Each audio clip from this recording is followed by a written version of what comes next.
ভারতের বৃহত্তম educational fair. প্রায় 1500টা বেশি ইউনিভার্সিটি এই এডুকেশনাল ফেয়ারে রয়েছে। কিন্তু দেখার বিষয় হচ্ছে এই ইউনিভার্সিটিগুলো কেমন তাদের প্লেসমেন্ট রেট এবং তারা ফিউচারে নিজেদের প্লেসমেন্ট রেট আরও বাড়াবেন কীভাবে, আসুন জেনে নিন।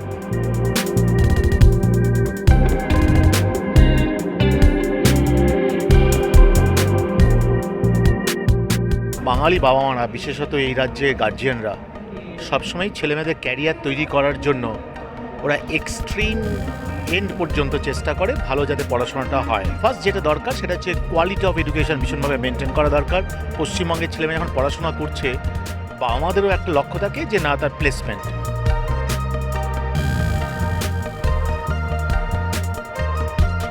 আমি বলতে চাই যেটা বেস্ট পার্ট হচ্ছে আমাদের এখানে বিভিন্ন রিসার্চ প্রোগ্রামস, এছাড়া হায়ার স্টাডিজ, বিভিন্ন seminar, national international seminars opportunities থাকে। ডে 1 থেকে স্টুডেন্টদের পুরো রেডি করি যাতে ওরা ভালোভাবে পুরো রেডি হয়ে প্লেসমেন্টটা পাক।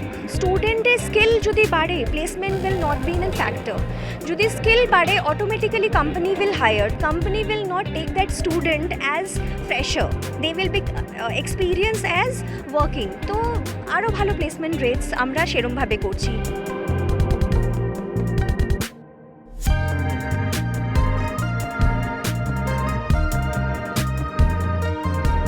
বর্তমানে প্লেসমেন্ট হচ্ছে, আর আপনি পুরো अगर ডাটাটা দেখেন অল ওভার ইন্ডিয়া, তো ম্যাক্সিমাম अगर টেকনিক্যাল ইউনিভার্সিটির মধ্যেই প্লেসমেন্টটা বেশি হচ্ছে।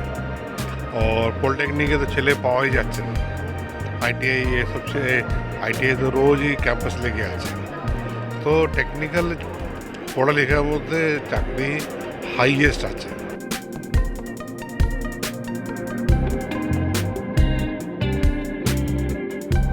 We are actually intending to train and groom the students for placement. Why can't they have that thought of building their own startups, building their own companies and giving jobs to his friends as well? To groom a student for getting the job, that is very important. Two things are very important. Ajke technology, so technological skills, confidence, when you have the spoken English part, communicative English, এই দুটোতে খুব ভালো। তাছাড়াও না কোথাও how to face challenges. আজকে your journey cannot be a smooth one. So how do you face it and boldly go ahead and never say that you have lost.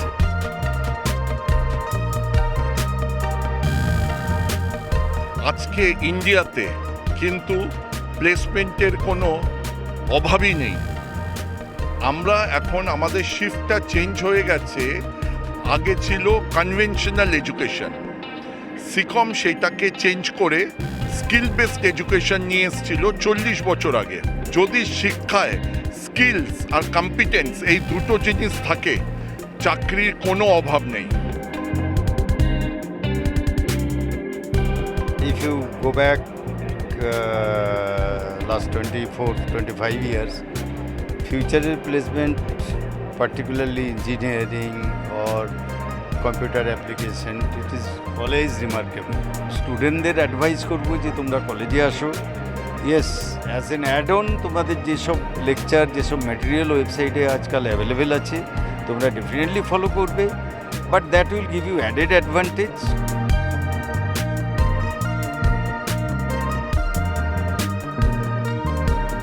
আমাদের সারা ভারতবর্ষে হয়ে গেছে লুক বেঙ্গল। ওখানে আস্তে আস্তে পেশাদারি হতে হতে খরচাটা এত বেড়ে গেছে যে সাধারণ মানুষরা গিয়ে আর ওখানে ছেলেপিলেকে পড়াতে পারছে না। কিন্তু আমি ধন্যবাদ জানাই আমাদের মুখ্যমন্ত্রী মমতা বন্দ্যোপাধ্যায়কে যে এখানে অ্যাম্পল অফ ফেসিলিটিস, এতগুলো ইউনিভার্সিটিকে রেকগনিশন দেওয়া, এতগুলো নতুন নতুন কলেজ স্কোপ করা, তাতে ছেলেপিলে আমাদের যারা ছেলেপুলে আছে, যারা আমাদের আজকের প্রজন্ম, তাদের এডুকেশনে আমাদের এখানেই যথেষ্ট এবং প্রচুর স্কোপ হয়ে গেছে। এবং এডুকেশন ফেয়ারের মধ্যে দিয়ে তারা এসে নিজেরা চয়েস করতে পারে তাদের কেরিয়ার কী হবে, সেইটা করে নিয়ে তারা আগামী দিনে তাদের পথ ঠিক করতে পারবে। মধ্যবিত্ত পরিবারের মানুষেরা বহু কষ্টে নিজেদের ছেলেমেয়েদের এই প্রাইভেট ইউনিভার্সিটিতে পড়ান। কিন্তু প্লেসমেন্ট পাওয়ার মূল মন্ত্র হলো পার্সোনাল স্কিল ডেভেলপমেন্ট। এমনটাই জানালেন ইউনিভার্সিটির কর্ণধাররা। ক্যামেরায় রানা কুণ্ডুর সাথে দেবম পাল, দেখতে থাকুন এস নিউজ।